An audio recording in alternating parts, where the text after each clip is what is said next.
So for today is ganap. Ayan nga at namimingwit na sila. So dito kami sa New Smyrna.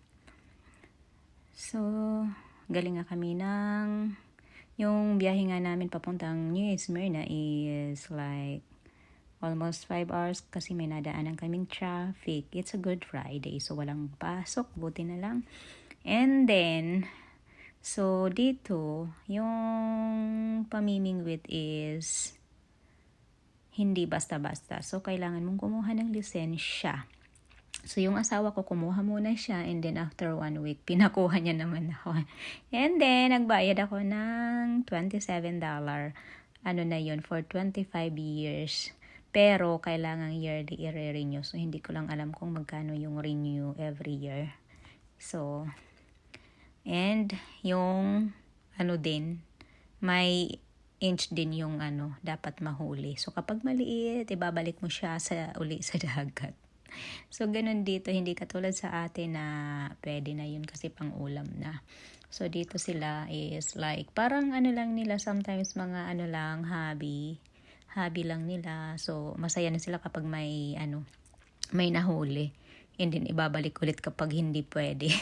Kasi, kapag, kinuha mo na hindi mo ibabalik sa dagat, kapag wala pang, yung inches ba na dapat kunin.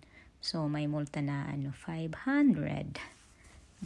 So, ganun dito. So, hindi basta-basta. So, kailangang may proseso talaga. So, nandito na nga kami at ready na sa ready na silang mamingwit and ready na rin kaming maligo. So, ayan na nga kami. Nag-start na kami maglakad. So, medyo mahaba-haba palang lakaran. Pero, yung daan is ganito. So, di ba ang ganda? Kaya, mas madali, mas easy.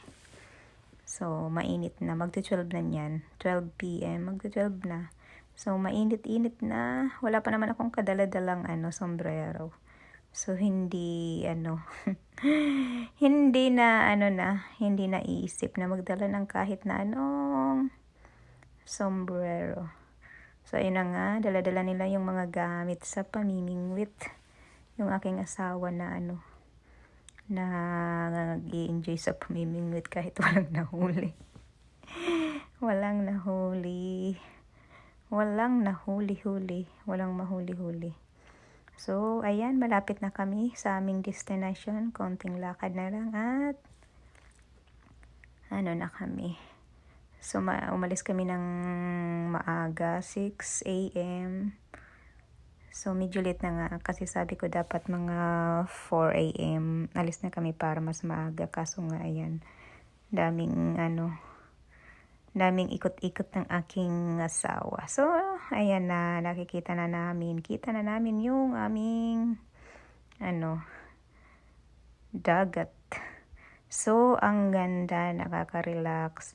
And then, yung dagat is malamig pa din, pero carry naman. Ayan. And this is it. So, wala silang nakuha. Kasi nga, hindi porkip yung fish. So, kailangan ibalik ulit sa dagat, palakihin pa. Yung iba, maraming namingwit.